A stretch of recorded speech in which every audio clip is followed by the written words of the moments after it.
Coming up on episode 161 of Create If Writing, I'm talking about creating content for love or for money.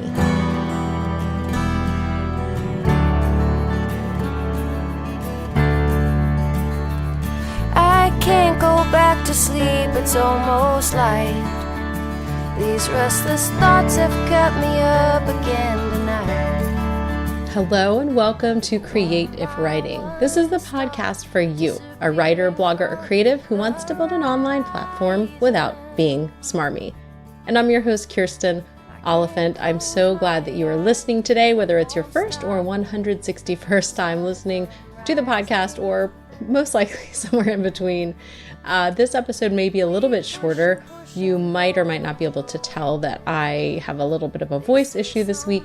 It's more of an issue of my asthma, so I actually have to speak a little bit more slowly. My inhaler doesn't seem to be doing the trick. So in order to not hack into your sensitive ears, I am going to try not to giggle so much because that's causing me a problem right now. And also speak a little bit more slowly and calmly. So I'm going to try to control myself and rein it in this week. If you want to find the show notes for this episode, you can go to createifwriting.com/161 for episode 161. Now, I was debating about what to talk about this week, and this has been something on my mind. It's been something I've talked about or touched on in a lot of episodes. And I think it's really applicable to everybody, no matter what you're creating, what you're out there doing. And it's something that we need to be reminded of, and something we need to ask ourselves a lot, which is asking yourself what your primary goal is. Now, we're all going to have a whole bunch of goals, and love or money, those are not the only two goals, but those tend to be the main goals. And I think we can really help ourselves when we break it down into those categories and then take a look at what we're doing and match that up with our goals. So that's what we're going to go a little bit deeper on today. And I'm kind of excited about this episode. So let's talk about love and money. So when you start creating content, whatever that content is, if you're writing books, if you're creating a blog or a podcast or something else, you're not always thinking about your reasons beforehand, or they might be a little bit muddy. Like you just might decide you feel like doing it. You may have a big long-term goal. You may not. Goals shift, but we have to think about whether we're doing this as a passion project or a business. And business, I think sometimes is like a dirty word. So but money sometimes is too. So, but really those are the kind of two main things. Is it just something that you're doing for fun primarily, or is it something that you're doing to try to bring in an income in some way? And now, again, we're not going to have a single reason. I have a lot of reasons, but these two are sort of in like opposing sides of a sliding scale. And you'll probably find yourself somewhere in between them, but you may be on one side or the other at certain times. And I've gone on the sliding scale back and forth depending on the season of life that I'm in. So again, this is a really good question to ask yourself again and again, is what you're doing for passion, or is it for money? And are the decisions you're making lining up with that? And that's really the whole point of this, is when you know which one of those is you're sort of leaning to, that helps you make your decisions. So I'll give you guys some examples as I go through this, but I want to start with creating content for love. This is those passion projects. This is when you get an idea to write a book, and you write your book without thinking about, okay, where does this fit in? Without thinking, who is my primary reader? Without thinking, is this book going to sell? It's something you just feel like writing. Or a blog. When I first started my blog, it was called I Still Hate Pickles. And no, it's not still up. I took it down for random legal reasons. I was not forced to take it down, but I know that there were probably some things I violated in terms of using random images I found off Google, because I started it in 2007 when there were no rules to blogging, and then that changed and I had thousands of posts I didn't want to update. So it's now gone, but I started that just really as a way to update my friends and family about my pregnancy.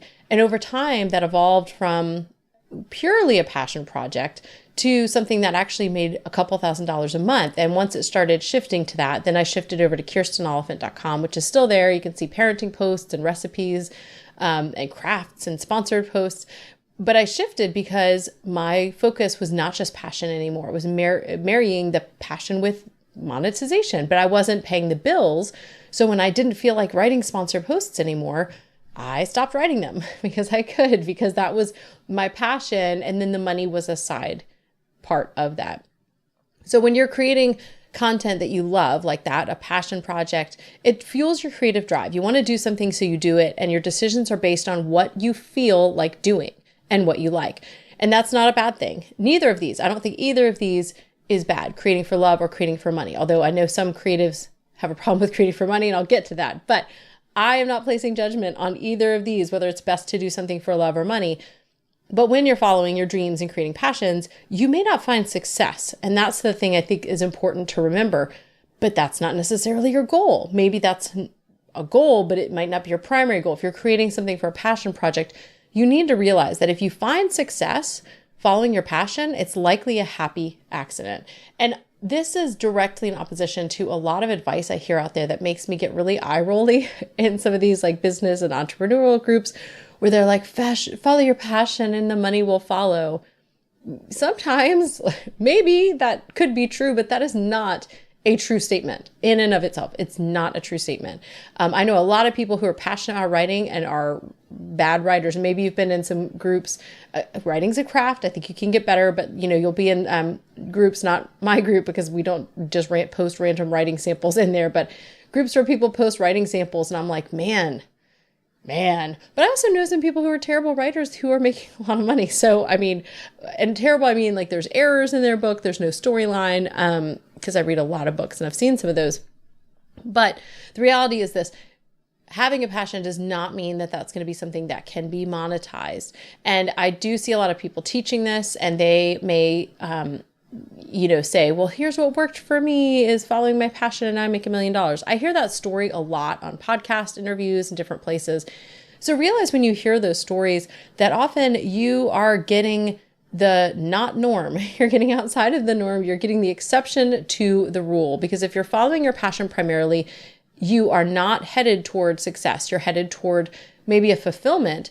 You might find success. With my blog, I certainly found a lot more success than what I was looking for and was able to monetize that.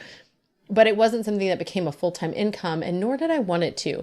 And because writing about diapers and coffee from McDonald's was not my passion, I stopped doing the sponsored posts and stopped making the money. And I could do that because it was just a passion project.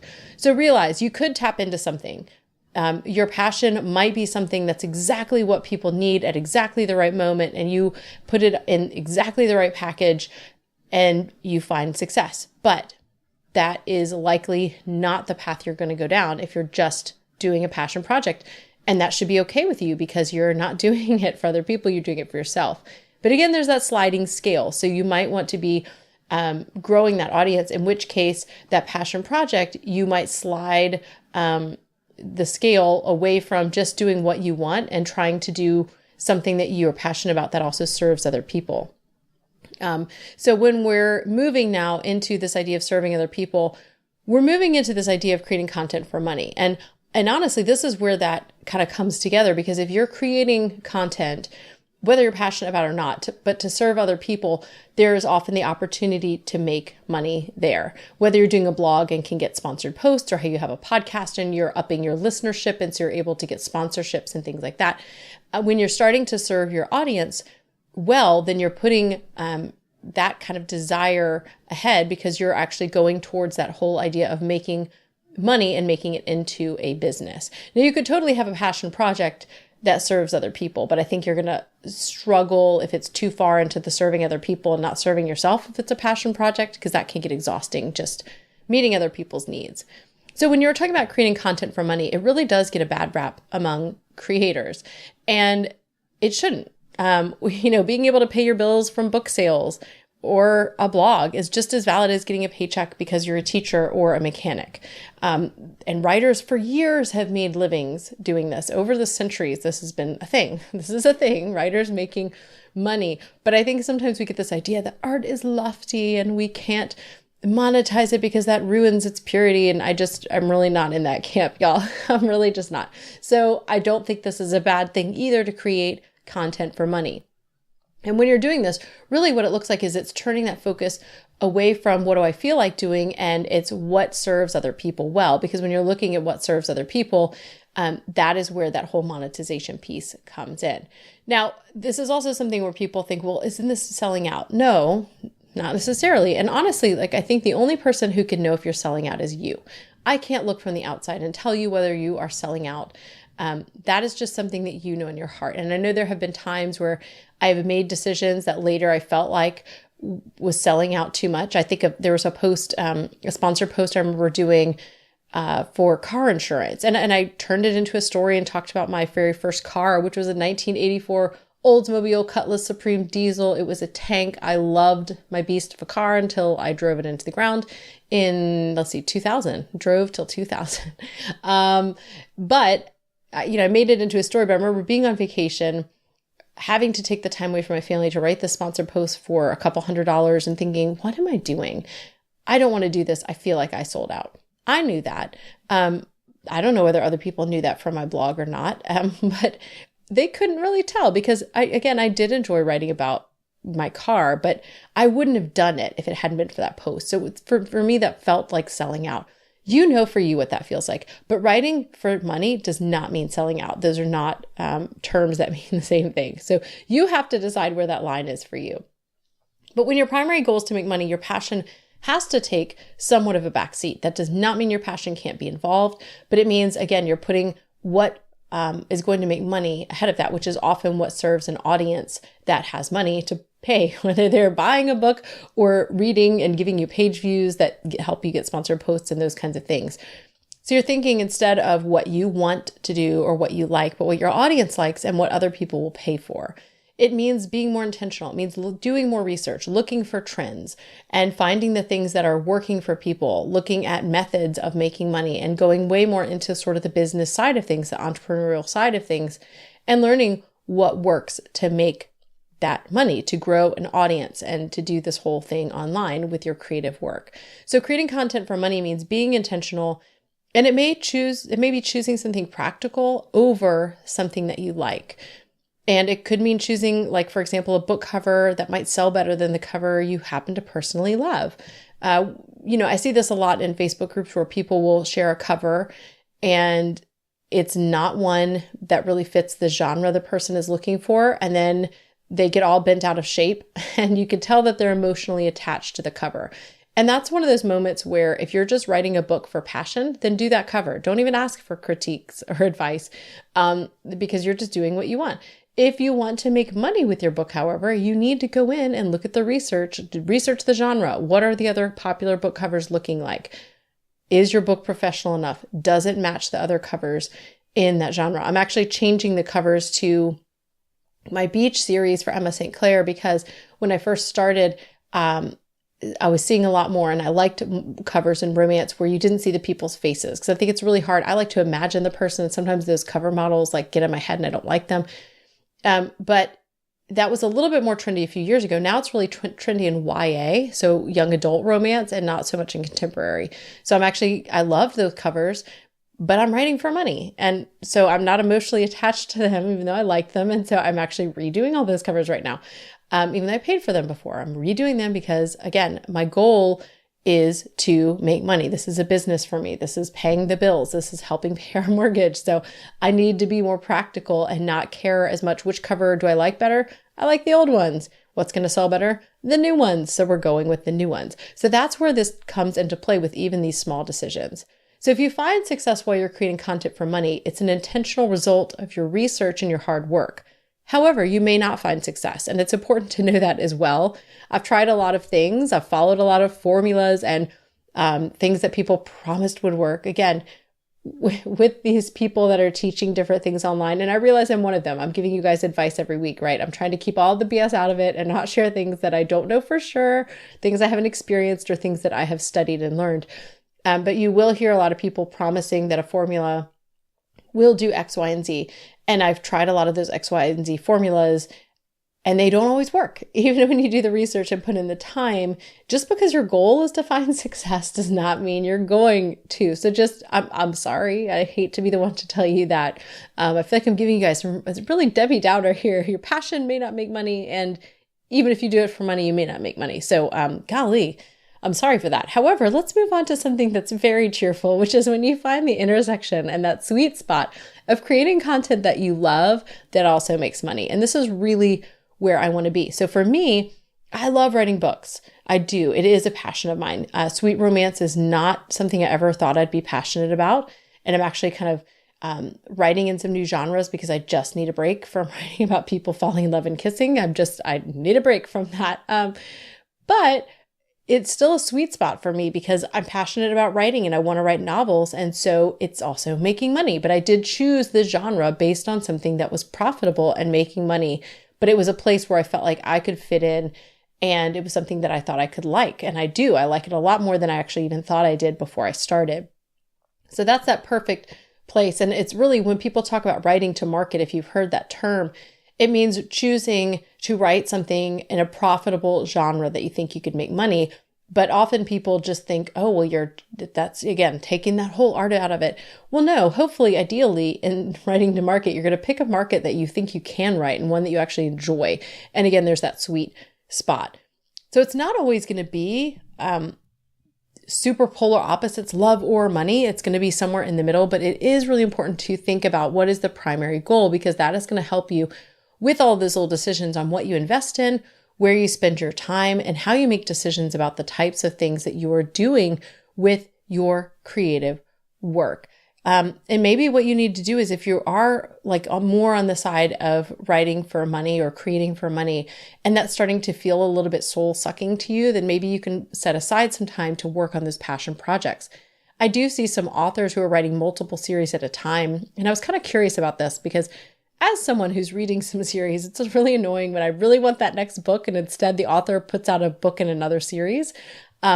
And I asked in an author group, why are people doing this? And almost every single answer was, I need a break and wanted to do something else creatively. Or they said something like, this one series is for money, this one's for passion. So if you're writing more or creating more on that side for money, you might need to make sure you have something, if you're not fulfilling your passion in that section, that you're spending time and setting aside things where you can do it, do something for your passion as well to fulfill that part of you, because you don't want to burn out or sell out or just be incredibly unhappy. But again, if this is your job, the way being a nurse is a job, then you have to think of it a little bit more practically. But again, you don't want to kill and starve that creative side of you. So find that balance wherever you are. So whether you're doing more on one side, more on the other, if you're finding that sweet spot in the middle, or if you're struggling, just really continue to evaluate what the primary goal is, because that's going to help you as you're making those decisions. It's going to make those decisions a lot easier for you.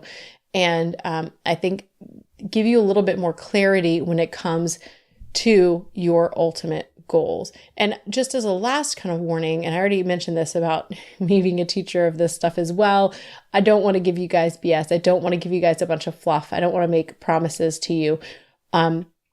However, I want you guys to be aware, whether it's me or someone else you're listening to teaching you about this stuff, that you are kind of doing some looking into who they are and their credentials, because there are some people who will try to monetize success even when they don't know how they got it, even when it was a fluke. But I also know people who had success as a fluke, but then developed an understanding of how to keep that success going. So I have seen that, but just be aware when you're listening to teaching online, if people are promising that something's a tried and true formula, maybe. I don't trust anyone who says anything's guaranteed, unless it's a guaranteed money back. And then I like those.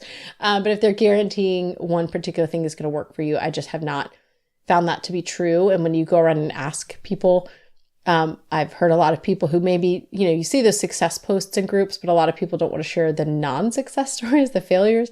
And I've talked to a lot of people who are like, oh yeah, I launched a course and it completely failed. I launched 3 courses, it completely failed. I hear that, but no one's going into the groups sharing that. So you only hear these successes, but often those are the anomalies. So make sure that you are paying attention to the people that you are learning from, that they're not trying to teach you how to monetize your passion, like that's going to completely give you success, or that if you follow this formula toward making money, you're going to make that either. So just realize that there's kind of 2 errors in that as well. Give yourself the freedom to change up what you're doing sometimes.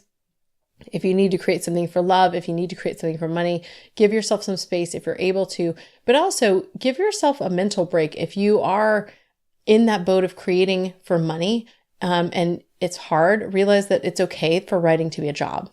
Writing is art, writing is work. That is It is both things, and that is totally okay. I am very much okay with either of those things. So you can be in that place you are, but it is important for you to know at this point, at this season, which is the primary place, where your feet's standing, which one is more, and reevaluate this, because this does change. Where I was a year ago is completely different than where it is today. So this may change as well. But I hope this is encouraging to you and not, I know it's probably a little bit repetitive because I do talk about this a bit in lots of different podcasts, but I think it's incredibly important to keep going back to that why and the reasons that you're doing things. And you'll have these are like the primary ones, but you'll also have lots of other reasons as well.